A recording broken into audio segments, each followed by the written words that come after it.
Radio Universidad de Chile presenta Tras las líneas, conversaciones con Manuel Antonio Garretón, Premio Nacional de Humanidades y Ciencias Sociales. Programa producido en el Departamento de Sociología de la Universidad de Chile con el auspicio del Centro de Estudios de Cohesión y Conflicto Social, COES. Muy buenas tardes, bienvenidos y bienvenidas a Tras las líneas, el programa semanal del Departamento de Sociología de la Universidad de Chile, auspiciado por el Centro de Estudios de Cohesión y Conflicto Social, el COES. Semanalmente, y ya llevamos 5 años y más de 200 programas, lo que hacemos es ir revisando lo que ocurre en nuestras sociedades, los problemas que nos afectan desde distintas dimensiones, de distintos aspectos, en nuestras vidas como comunidad, como personas, tanto a nivel del país como a nivel a veces de la humanidad y también a nivel latinoamericano. Desde la perspectiva particular de las ciencias sociales. Y hoy día vamos a retomar un tema que inicialmente, en los primeros programas, planteamos y que hemos ido retomándolo a lo largo de estos años, y que tiene que ver con el problema de las migraciones y con los cómo han ido evolucionando de alguna manera las políticas de migraciones, los problemas que se presentan hoy día en esas políticas a nivel latinoamericano y a nivel chileno en general, y específicamente, aunque no exclusivamente, en el tema de las migraciones venezolanas, que obviamente adquieren en estos días, en estos meses, una importancia aún mayor en la conversación, en el debate, en las preocupaciones, por ser un país que sea realmente buen acogedor, a partir de lo que ha sido los resultados de las elecciones venezolanas y la situación que eso se ha producido. Nuestra invitada de hoy es alguien que de origen venezolano, profesora de la Universidad Central de Chile, pero que ha enfocado el tema de las migraciones desde una perspectiva que nos parece muy interesante, eh, que es no solo el impacto que produce la migración en la sociedad, o las características de los migrantes, que son las cuestiones normalmente que se plantean, sino el cómo el aparato institucional de las sociedades, en este caso de Chile, y de los otros países, acoge o dificulta la acogida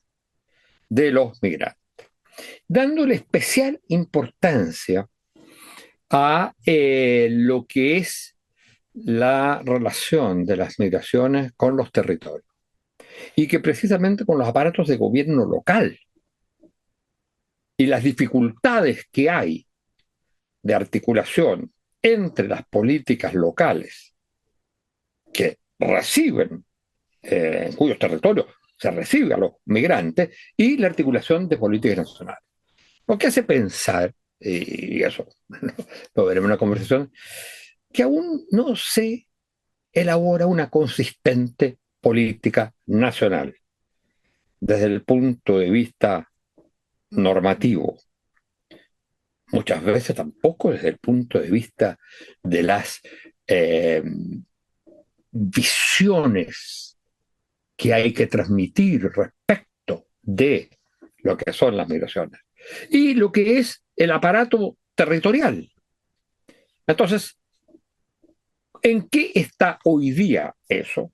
Ha sido uno de los temas principales de investigación de nuestra invitada, pero que también tiene es la particularidad de ser una cientista política eh, bastante reconocida y venezolana. No dejaremos de conversar al final, si el tiempo nos da, de la situación política. Pero los trabajos de investigación de ella se han centrado en el tema de la migración y es sobre eso que nos vamos a concentrar.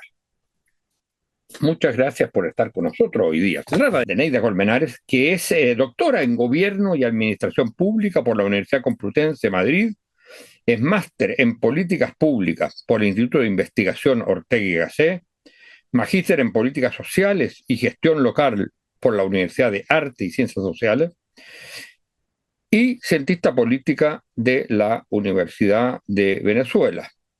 Ella actualmente trabaja en la Escuela de Gobierno y Comunicaciones de la Universidad Central. Bueno, y tiene muchas publicaciones precisamente e investigaciones. Actualmente trabaja también en un proyecto con The CIT sobre este tema de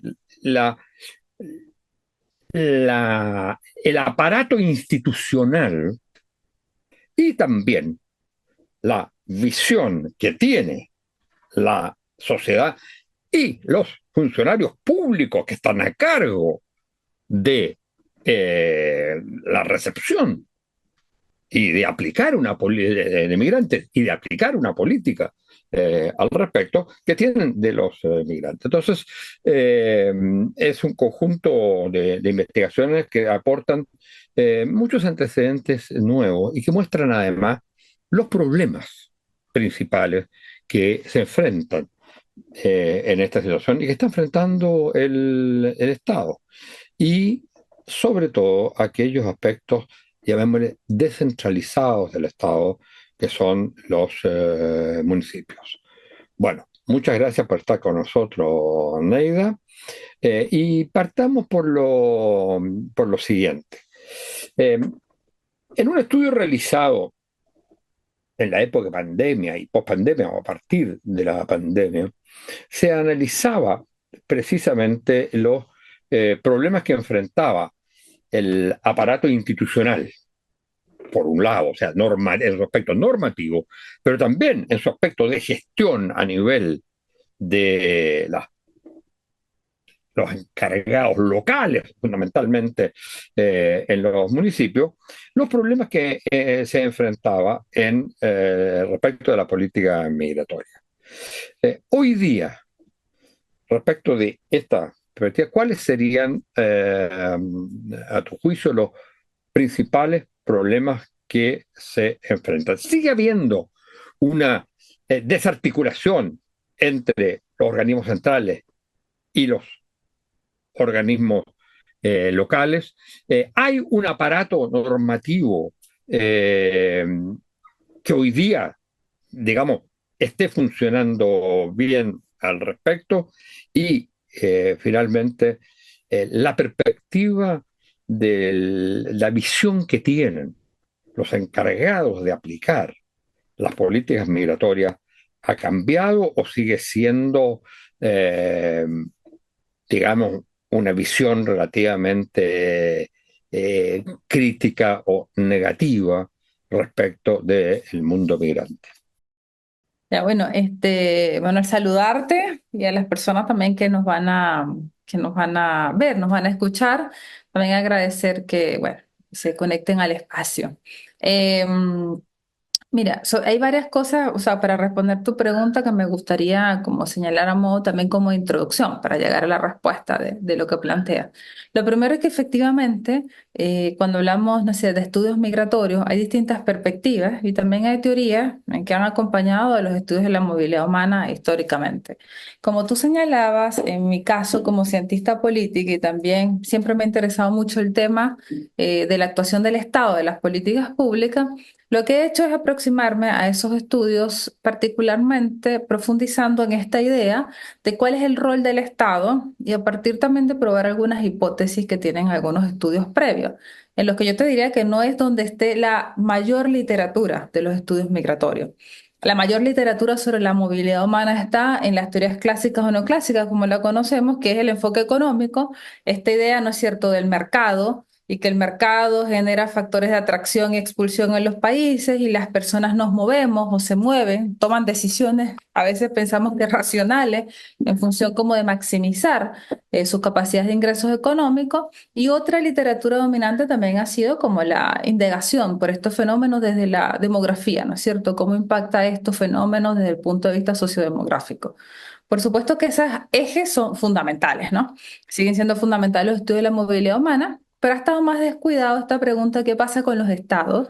Y como tú bien lo señalabas, ¿qué pasa con las agendas políticas, sociales y con la visión que tienen los actores políticos en la toma de decisiones, cómo impactan esos flujos, ¿no? Y cómo se genera ahí un proceso más complejo. Y en eso quería señalar dos cosas, que nos aproximamos a estos estudios desde cómo lo hace el Estado a nivel nacional, pero la política pública, no solamente la política migratoria, también deja por fuera algunas veces, ¿no es cierto?, esta dimensión territorial de los fenómenos sociales, que ocurre en el tema migratorio y otros fenómenos de planificación pública, de gestión pública, de pobreza, de desarrollo, etcétera, etcétera. Entonces ahí, en el 2022 particularmente, a mí me interesó muchísimo hacer una investigación a propósito de lo que comentas sobre, en el caso chileno, bueno, cómo estaba abordando el Estado, pero específicamente con esta mirada territorial, ¿no? Me costó, te lo puedo comentar, levantar esa información y llegar a los funcionarios porque la mayor evidencia que existe está sobre todo en la política pública nacional. Entonces, haciendo esa bajada y también buscando las investigaciones, ¿y qué es lo que dicen las investigaciones disponibles en el caso de Chile?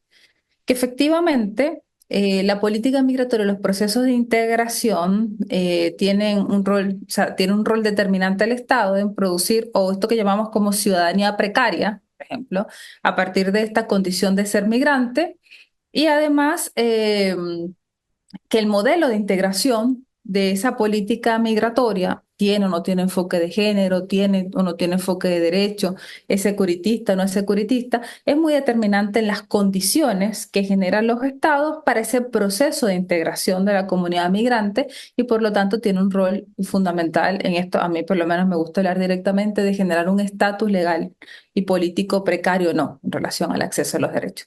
Pero en esa, como en esa reflexión del asunto, bueno, decir, ¿y qué pasa con los territorios, no?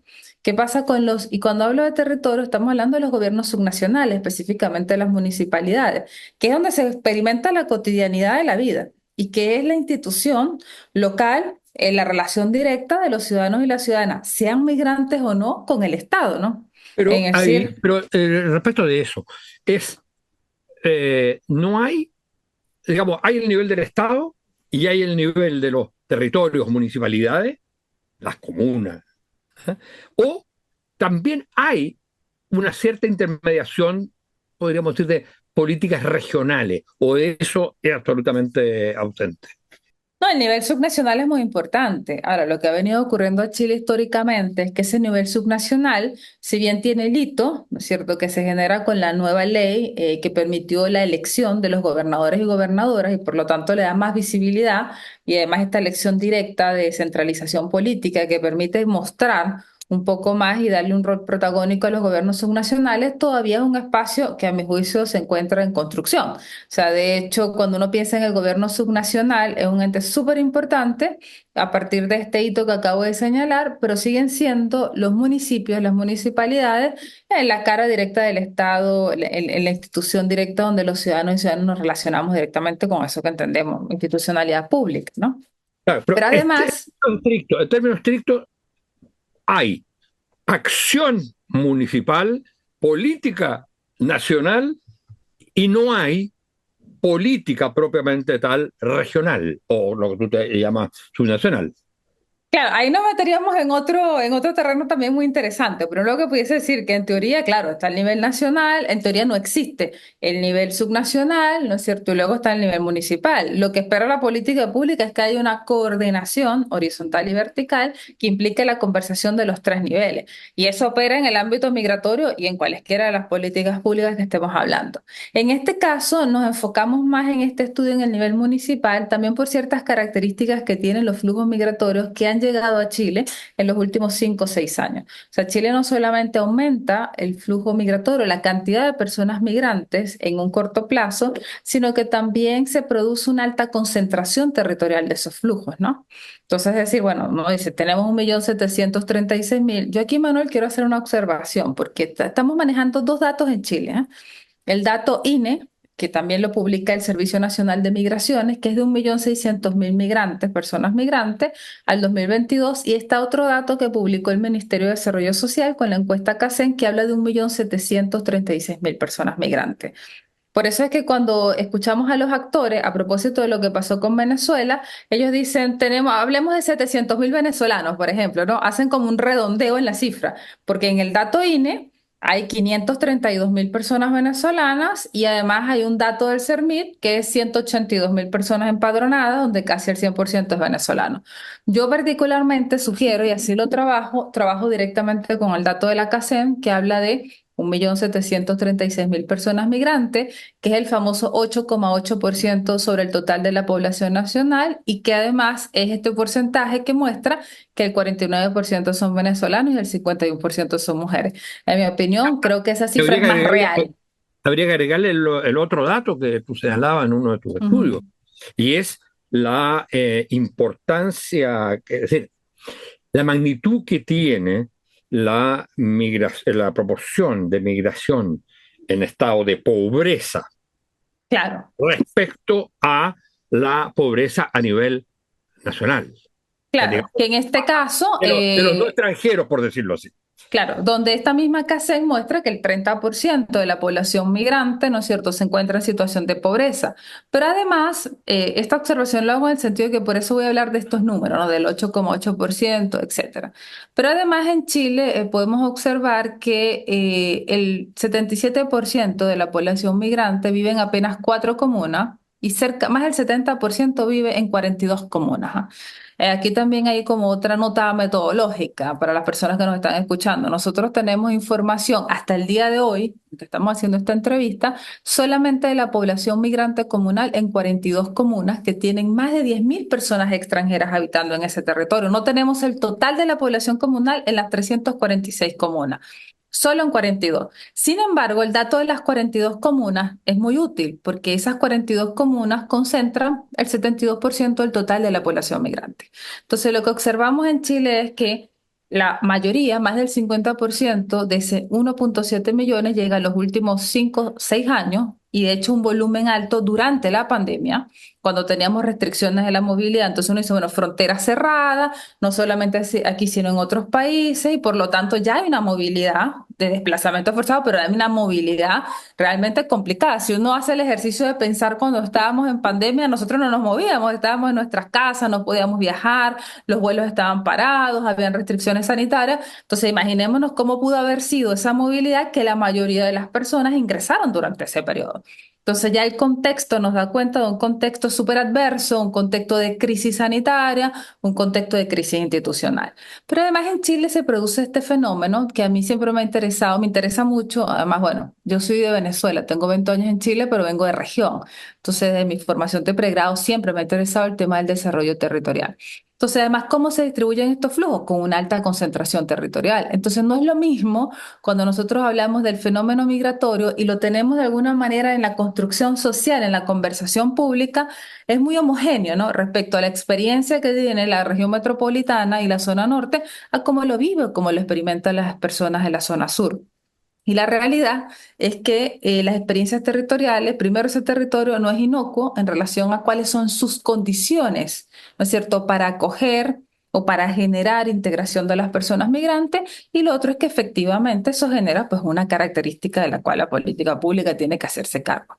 Entonces esa era una primera constatación desde el punto de vista como del contexto, ¿no? Yo estuve recientemente en un congreso, no hablo esta semana, sino en junio, el Congreso LASA en Colombia, compartiendo con personas de Colombia, de Uruguay, de Brasil, ¿no es cierto?, de Ecuador, y realmente la característica de alta concentración, de la manera en que lo experimentamos en Chile, es particular al caso chileno, sin duda alguna. Entonces eso también agrega una atención y una reflexión distinta a la política migratoria, ¿no? A la discusión de la política migratoria y a la participación de los gobiernos municipales.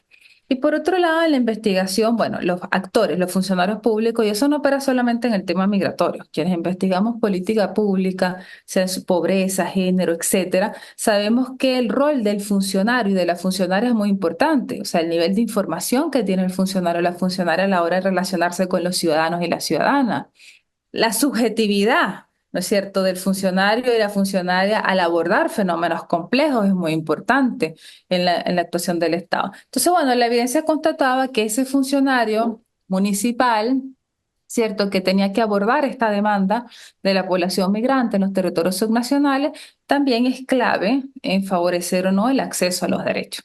Y cuando hicimos esta investigación en el 2022 fue muy interesante, bueno, constatar primero que la mayoría de los flujos se producen en el contexto de pandemia, pero lo más relevante, diría yo, es constatar que uno de los factores que explica el aumento de la pobreza multidimensional en la comunidad migrante son las barreras que tuvo en el acceso a los programas sociales, al acceso a los derechos sociales.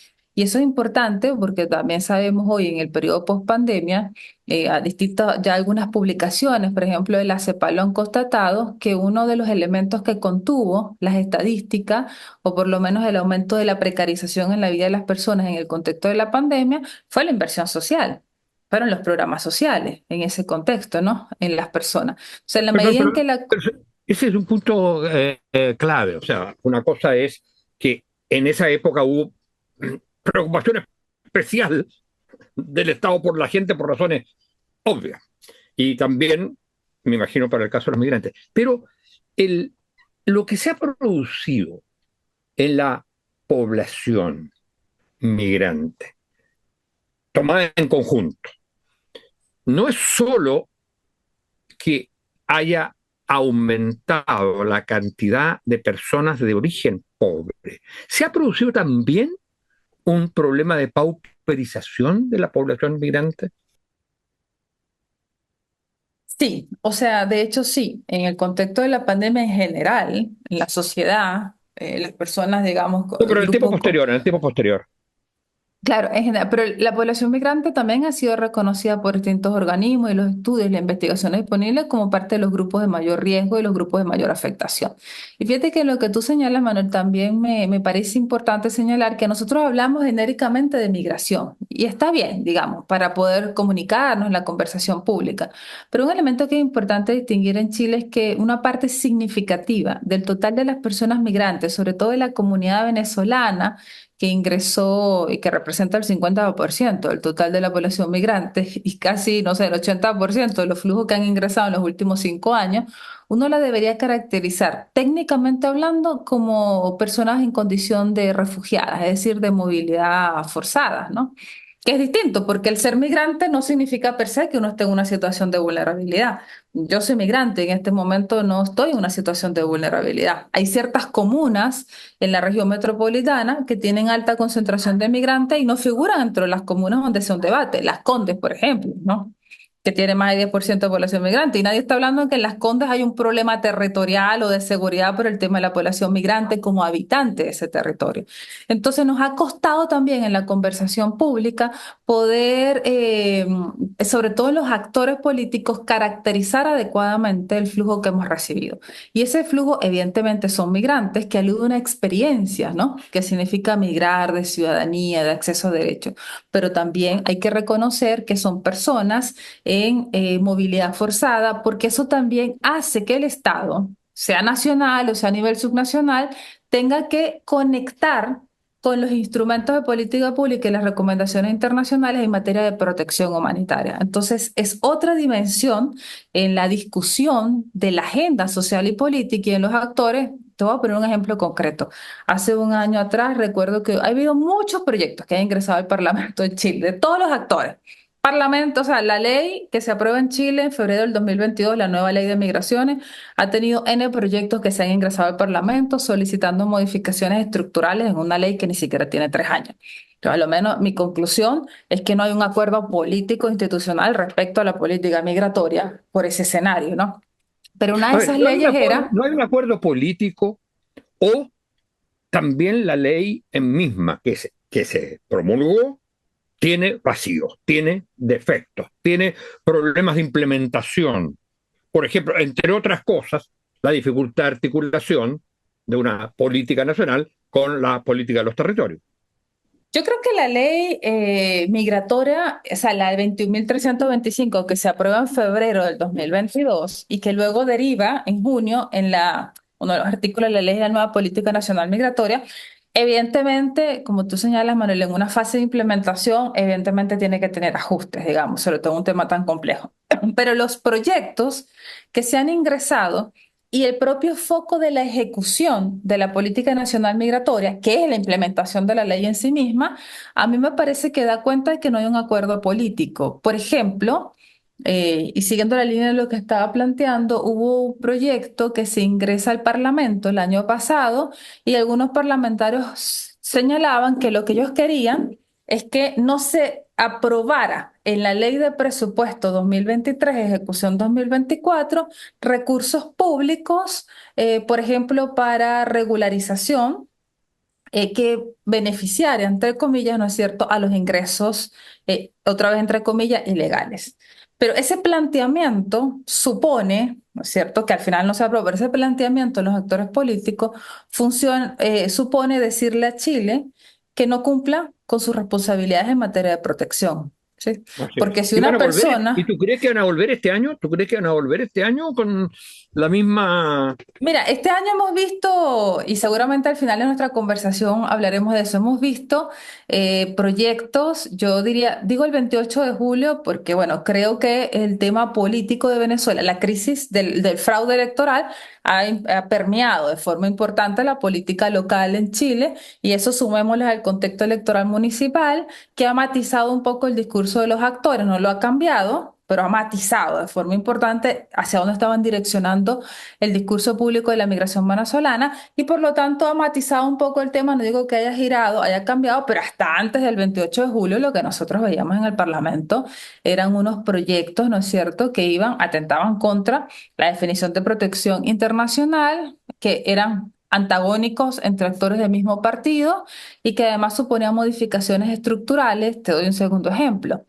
Se planteó por ejemplo, nuevamente, penalizar el ingreso por pasos no habilitados. E insisto, cuando uno piensa en el flujo, tiene que pensar que, bueno, que hay personas de movilidad forzada que vienen de una crisis y no todas las personas que ingresan por pasos no habilitados son delincuentes. O sea, de hecho, no, son personas que están huyendo, que están en una situación de crisis, etcétera, etcétera, que generalmente se mueven sin documentación, etcétera. Y este proyecto lo que planteaba era modificar la ley de migraciones que se aprobó recién en febrero del 2022 y señalar que ese ingreso por paso no habilitado no es una sanción administrativa, sino que es un delito. Entonces, traslada la discusión, ¿no es cierto?, del tema de la movilidad forzada al plano de lo penal y la criminalización, y por supuesto tiene implicaciones legales que son bastante complicadas. ¿Es un Aparte que uno debate que se está ve. todavía, es un debate que está todavía en curso? Claro que está en desarrollo, así como el desarrollo de los criterios de nacionalidad, el voto migrante, etcétera. Y en todo ese proceso se ha descuidado, por ejemplo, en la implementación de la ley, ver cómo va este proceso, o sea, cuáles son las falencias, ¿no es cierto?, o las necesidades de mejora que ha tenido la implementación en ejecutar las medidas que se plantean. Y ahí el tema territorial, habían medidas muy interesantes. Por ejemplo, hay propuesto en la Política Nacional de Migraciones, que deriva de la Ley 21.325, generar recursos que apoyen a los territorios, por ejemplo, de la zona norte, territorios fronterizos que tienen una alta concentración migrante para generar programas programas de interculturalidad, ¿no? Para favorecer estos programas de convivencia entre nacionales y extranjeros, algunos fondos de descentralización que pudieran ir en esa dirección. Pero bueno, eso lo hemos visto desatendido porque hasta el 28 de julio, prácticamente el 100% de los recursos que tenía el Servicio Nacional de Migraciones estaban únicamente direccionados a las expulsiones, ¿no? Es decir, un foco en que vincula seguridad con migración. Entonces ahí los territorios, esa investigación del 2022, que de hecho, bueno, está disponible para las personas que nos escuchan, uno puede googlearla, colocar ahí análisis de la migración local en una revista que se llama Así Somos Americanos y se puede descargar, es un artículo de acceso libre totalmente, no hay que pagar nada para leerlo. Y ahora acabamos de terminar, Manuel, un estudio, no, lo vamos a publicar. Hoy, justo antes de conectarnos contigo, lo estábamos mandando a la revista y entrevistamos a 465 funcionarios que trabajan en 158 comunas de Chile y que trabajan directamente con población migrante. Y fue muy interesante aplicando un poco este instrumento que ya habíamos probado. ¿Y qué cosa nos dice el artículo que vamos a leer, yo creo, el primer trimestre de 2025?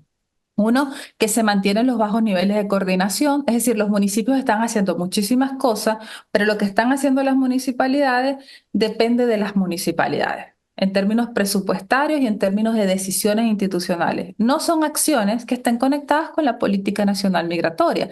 Y ahí uno diría, bueno, Eso se mantiene, ese era un rasgo que existía. se mantiene y se profundiza. Se mantiene. Otro elemento que aparece, que es bastante preocupante, es, bueno, primero, cuando preguntamos por la demanda, efectivamente los funcionarios nos dicen que prácticamente la mayoría de quienes acuden hoy al municipio son mujeres y mujeres venezolanas, solicitando apoyos asistenciales, y aparece también una demanda por apoyos por situaciones de violencia de género. Y bueno, y hay otros elementos ahí también muy interesantes. Yo lo que diría es como la falta de coordinación con el nivel nacional y por supuesto aparece también demanda por regularización o apoyo en refugio y es preocupante porque son demandas que las municipalidades no tienen competencias para eso, ¿no? Y también aparecen muchas necesidades de capacitación para los funcionarios públicos porque ante lo que tú me preguntabas al inicio, sí hay una percepción negativa sobre la migración y esa percepción negativa sobre la migración que está muy vinculada al tema seguridad. Yo lo voy a decir así, hemos hablado mucho de Venezuela estos últimos días, entonces las personas me preguntaban, Neida, ¿la crisis venezolana va a aumentar los flujos? Como que se instaló ese temor, ¿no?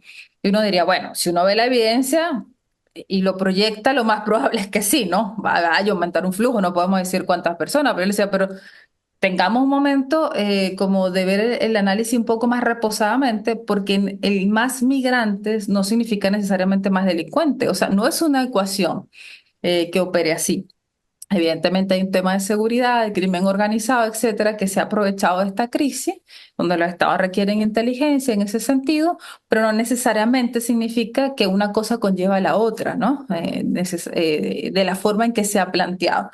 Entonces también en el estudio constatamos que lo que nos dicen los funcionarios, estos 465 funcionarios, es que lo que ellos perciben como las principales barreras para desarrollar una gestión migratoria local basada en derecho, vuelven a decir los discursos de los actores políticos, sobre todo nacionales, y de los medios de comunicación, porque generan este contexto de miedo, de estereotipos, ¿no es cierto?, en la ciudadanía. Y bueno, y se genera también este, digamos, ambiente social que no favorece la cohesión social y no solamente a las personas migrantes, sino en general a los territorios. Mira, tenemos que ir cerrando y como no quisiera dejar de tocar el tema que habíamos planteado de la situación política actual de Venezuela, antes de eso, eh, para intentar como sintetizar cuáles son los dos o tres puntos centrales de política migratoria en Chile que hay que cambiar, superar, donde hay que poner el centro hoy día, después de ya varios años de un aumento significativo que hace un quiebre histórico del flujo migratorio en Chile. Se han hecho cosas, se han hecho leyes, pero ¿cuáles serían hoy día los aspectos como centrales en lo que habría que concentrarse? Mira, Manuel, yo creo que si tuviera que señalar tres aspectos, bueno, lo primero es que hay que generar, y pareciera como uno puede decir otras cosas, pero creo que hay un tema de comunicación gubernamental y de comunicación, y gubernamental no estoy hablando del Ejecutivo, sino de los actores políticos que requiere una información más verosímil. Porque efectivamente la forma en que se están tomando decisiones son decisiones a partir como de la encuesta y de los procesos electorales, pero que no necesariamente son decisiones que se están tomando con base a la evidencia.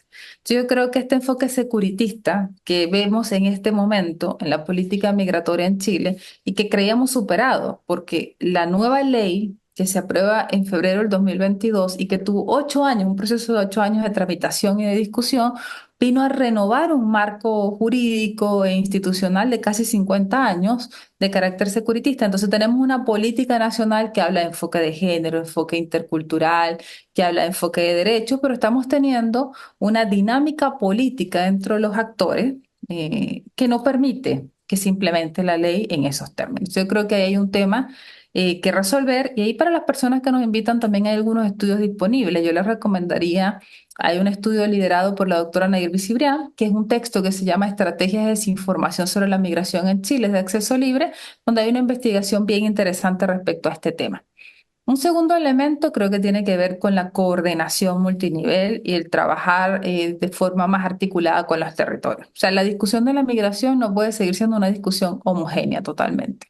O sea, y seguir pretendiendo que que lo que pasa en la comuna de Santiago, que es importante, el 42% de la comunidad de Santiago Centro es migrante, pero esa no es necesariamente la realidad de todo el país. Entonces, yo creo que hay que generar una coordinación y recursos en ese sentido. Y el tercer elemento, bueno, definitivamente hay que implementar acciones de descentralización, en mi opinión, de la política migratoria, ¿no? Eh, que evidentemente hay un discurso que tiene parte de realidad en el sentido de, bueno, ¿cuál es la capacidad que tiene el Estado y sus servicios públicos para abordar esta demanda que aumenta en poco tiempo de la comunidad migrante? Yo creo que si eso tiene una perspectiva descentralizadora y quizás menos estadocéntrica, ¿no es cierto?, en la forma en que se construyen las respuestas, si dándole participación a la sociedad civil, al sector económico, a otros actores, organismos internacionales, yo creo que pueden haber más respuestas interesantes y deberíamos mirar otras experiencias en ese sentido. Y me voy a permitir una última, tú me dijiste tres, pero necesariamente hay que incorporar un enfoque de género en la intervención de la política pública, porque hoy en día tenemos un flujo migratorio con características distintas, ¿no? Hay más mujeres migrantes, hay más niños y niñas y adolescentes, también hay más personas mayores, más mujeres mayores, y eso requiere una política pública más especializada hacia estos grupos de riesgo que no está presente, creo yo, en la política en Chile en este momento. Eso debería haber estado entre las tres primeras y no como Sí, cuarta. sí. Bueno, tenemos que terminar, pero antes, y muy brevemente, eh, ¿qué perspectivas ves hoy respecto a la situación venezolana? Ahora nos vamos a la política venezolana. Más que entrar a analizar lo que pasó con las elecciones, etcétera, ¿es posible eh, que haya un cambio político significativo en términos de lo que significaron las elecciones tal como realmente pasaron, no como las ha publicado la dictadura de Maduro? Eh, hay, ¿Qué perspectivas ves tú? Porque yo tengo la impresión que de un cierto optimismo que existía en los primeros momentos que se veía claro que había ganado la oposición, las elecciones, y las posiciones que tomaban distintos actores internacionales, en fin. Mira, El, el, ajá. ¿Qué posibilidades ves tú realmente de un cambio? Mira, yo lo he dicho, bueno, cuesta, el momento que se ve en Venezuela es un momento muy difícil, porque ya, como tú bien lo decías, todos tenemos información respecto a lo que está pasando, fundamentalmente la violación de los derechos humanos en el país. Yo pienso, no, y lo que voy a decir no es por ser optimista, pero yo creo que hay una Venezuela después del 28 de julio y hay otro hito que es el 10 de enero, ¿no? Yo creo que lo que estamos viviendo en Venezuela en este momento es un cambio no el cambio que queremos, que es avanzar hacia la transición y la libertad y el retorno al respeto a los derechos humanos en el país. Para hay un cambio, sobre todo para quienes hemos estudiado la política venezolana, porque es que el chavismo perdió las elecciones de una manera contundente, perdió totalmente la base social que en algún momento acompañó el proceso chavista y luego madurista.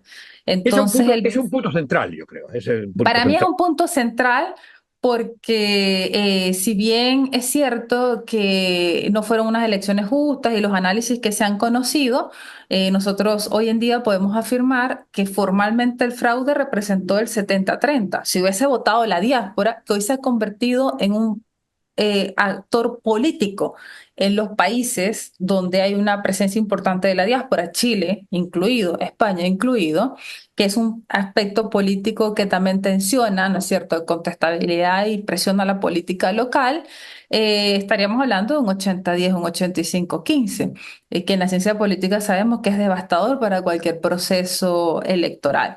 También hubo una propuesta que ha estado presente, ¿no?, en la oposición, que hoy en día creo que es el gobierno quien ganó las elecciones, todavía no electo, de María Corina Machado de Mundo González, que fue proponerle al chavismo que se convirtiera en la oposición y siguiera existiendo legítimamente en el país. Y bueno, y la cúpula chavista lo desestimó. Entonces, en este momento lo que quiero decir es que para mí estamos en una Venezuela distinta donde sí hubo un cambio. O sea, esto definitivamente es un régimen que está totalmente desenmascarado a nivel internacional. Yo creo que es muy difícil quien pueda seguir manteniendo que es un régimen con características democráticas, incluso autoritarias. Estamos hablando directamente de una dictadura que viola derechos humanos. Entonces hay un cambio porque ya no hay un chavismo, un bastión, un referente latinoamericano de la izquierda bolivariana. No, aquí lo que hay es una cúpula chavista vinculada a una narcodictadura que está violando los derechos humanos en Venezuela. Ahora, vamos a poder, creo yo, las fuerzas políticas venezolanas, lograr la transición en el sentido de que el chavismo el 10 de enero se vaya del país. Yo todavía sigo teniendo la opinión de que es posible. ¿No? Yo sigo teniendo la opinión de que es posible porque con todo lo que ha ocurrido en Venezuela, y es difícil verlo, pero en Venezuela, en el país, hay Aclaremos que una, el 10 de enero es el la, cambio de gobierno. el cambio de gobierno, claro. Claro, pero en Venezuela, si bien María Corina Machado está en la clandestinidad, las fuerzas políticas siguen activadas. O sea, siguen haciendo declaraciones, siguen haciendo comunicados con los resguardos. O sea, el chavismo le ha costado muchísimo en este momento mantener el control del país y a lo que apuesta el régimen de Nicolás Maduro es definitivamente a la desmovilización y al control absoluto a través de la violencia. Y ha sido algo que le está costando mantenerlo, pero ya no hay ningún tipo de legitimidad. No podríamos afirmar que eso en enero, a partir de lo que tú señalas, genere, bueno, que Edmundo González pueda efectivamente ser declarado presidente, más que ser declarado presidente, que se vaya el chavismo. Pero yo creo que definitivamente hay un cambio, ¿no? Porque lo que vamos a ver en enero es, o antes, dependiendo de lo que haga el chavismo en ese momento, es o la consolidación de la dictadura, transparentemente y aislada por lo menos a nivel regional, bueno, o un momento de negociación que permita al régimen, ¿no es cierto?, poner algunos términos para salir de Venezuela. Complicado, porque también la discusión es para dónde se van, ¿no? Fíjate tú nada más esto. Edmundo González que está ahora en España, las personas que hemos seguido más este proceso, había información desde el 28 de julio y el 29 de julio que hubo una presión del chavismo para que Edmundo González saliera del país. Y efectivamente la salida de Edmundo González en su momento fue un golpe coyuntural para la oposición. Y sin embargo se ha ido dando la vuelta, ¿no es cierto?, a la situación, porque hoy vemos a Edmundo González con mayor soltura de lo que es él, ¿no?, de lo que representa y de cómo llega ahí. Lo vemos con mayor soltura. Hay un yo acabo de llegar de Madrid, estuve en la Facultad de Ciencia Política en una actividad y bueno, primera vez que yo estaba en Madrid y Venezuela era tema, digamos, con los colegas, ¿no? En la Facultad de Ciencia Política de la Complutense. Entonces también la política local está súper movida a partir de lo que ocurrió. Entonces esta jugada, entre comillas, del chavismo se les dio un poco la vuelta. Entonces no es esa jugada la que quebró la oposición, sino más bien vemos un mundo más consolidado. Pero bueno, vamos a ver sea la fuerza suficiente en este momento, en enero, para que el chavismo finalmente salga del país, la cúpula chavista. Bueno, muchas gracias, Neida, por esta conversación. Muchas gracias a ustedes, señoras y señores, auditoras y auditores, y será hasta la próxima semana de Tras las Líneas. Muchas gracias.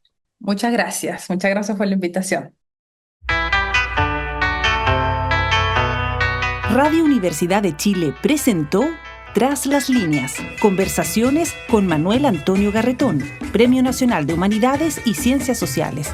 Programa producido en el Departamento de Sociología de la Universidad de Chile con el auspicio del Centro de Estudios de Cohesión y Conflicto Social, COES.